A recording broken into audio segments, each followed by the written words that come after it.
We are here today to appreciate and celebrate the achievements of all the women in this area of profession and life.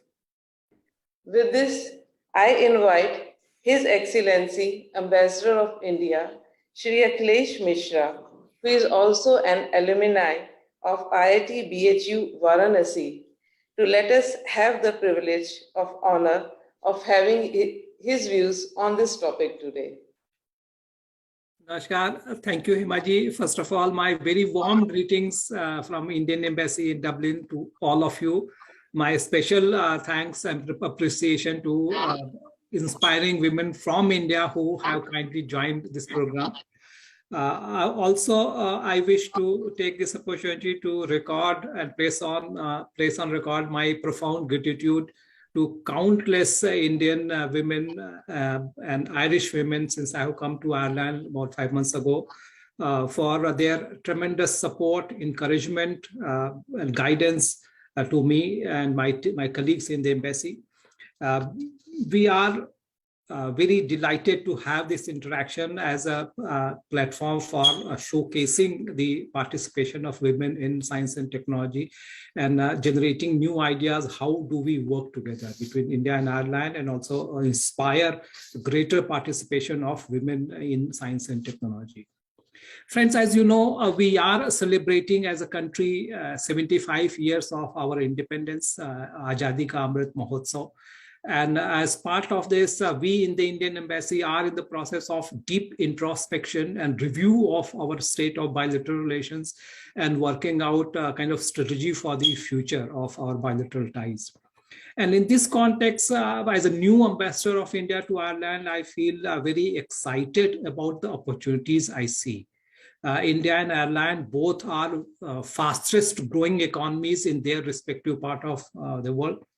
And also both have uniquely strategic locational and connectivity advantages. Both have complementary strengths in ICT and medtech and fintech and agriculture technology, higher and technical education, film and entertainment and creative arts, aerospace, green energy. The strengths of Ireland and India are complementary, they are not in conflict.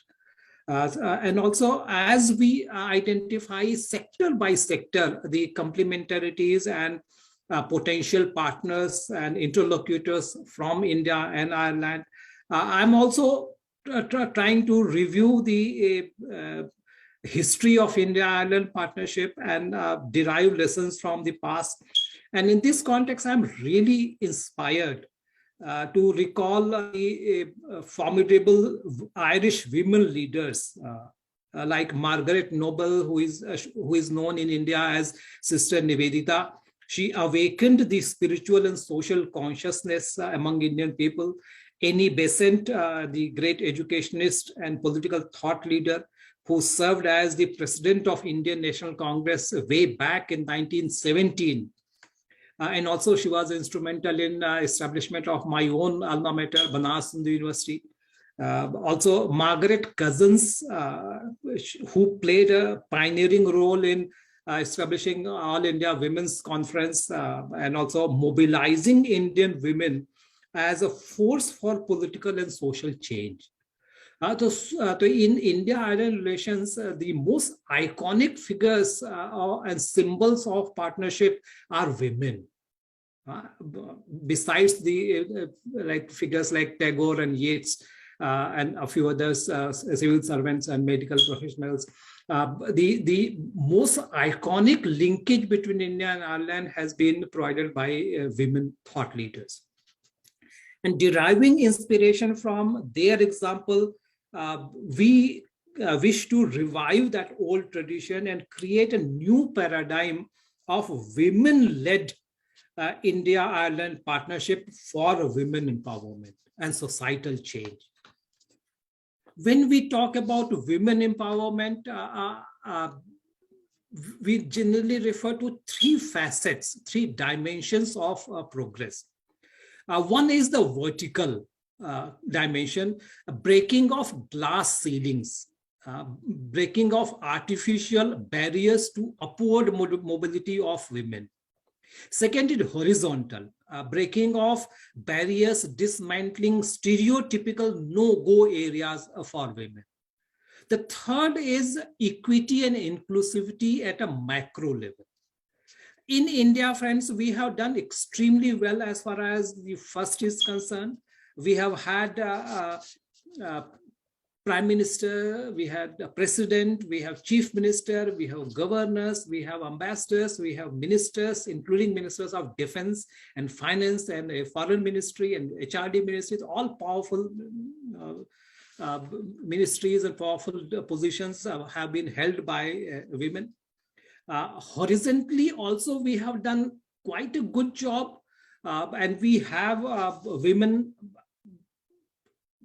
creating glory for India and for societal change in every segment of life. We have had great sports icons, we have had educationists, we had vice chancellors, women scientists, and I played tribute to some of people who are here in science and technology. They are transforming India. The glory of India, the space mission has been sustained by the women scientists. My respects to them. So we have done a lot in terms of creating new opportunities, horizontal breaking of horizontal barriers for women. But the third element has been an area of deficit. We see that the participation of women in different areas is still kind of pyramid. And a lot of work needs to be done to convert that pyramid or that cone into a cylinder or a prism, so that women are able to enjoy near 50% share in every area that they wish to go into. I feel, friends, this is the need of the day. This is the challenge for all of us as a society. That should be the primary focus of our national effort. And how do we go about it? We are very happy that under Prime Minister Modi's visionary leadership, the thrust is empowerment of women, not through the trickle-down effect, but through the bottom-up grassroots level upliftment of women, direct empowerment of them, so that they become not just the passive recipients of government policies, but they become the drivers of change, and they become the agents of change, and women-led development becomes the motto of modern India. And again, the role or the participation of women in every sphere of activity as they wish to take upon themselves. That is the vision and spirit of a Government of India's development ethos.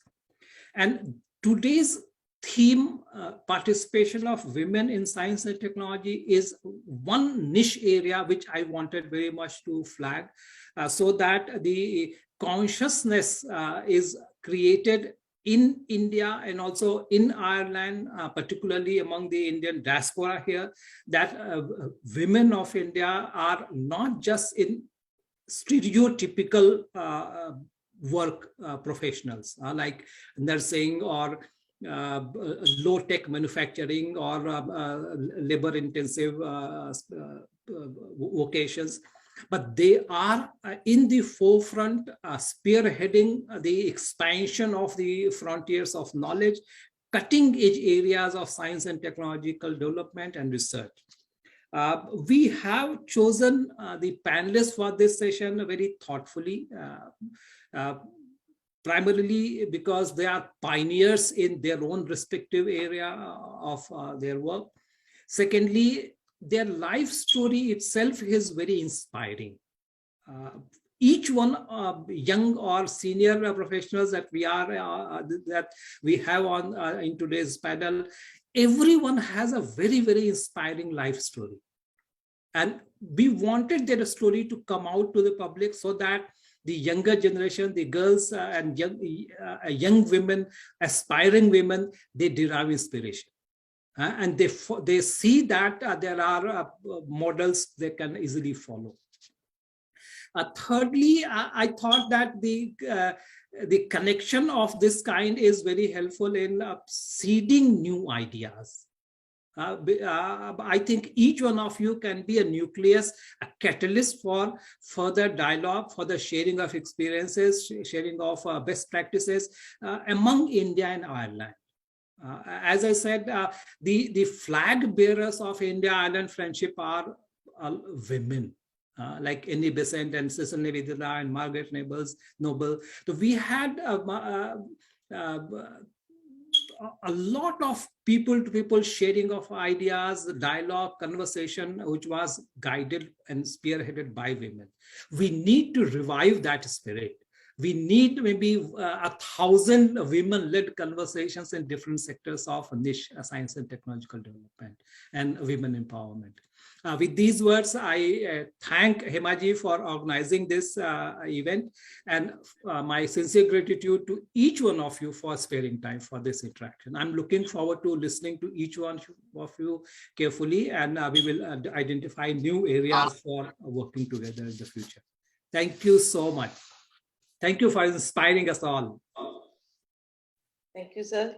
Thank you very much, sir, for your inspiring and encouraging words for all of us.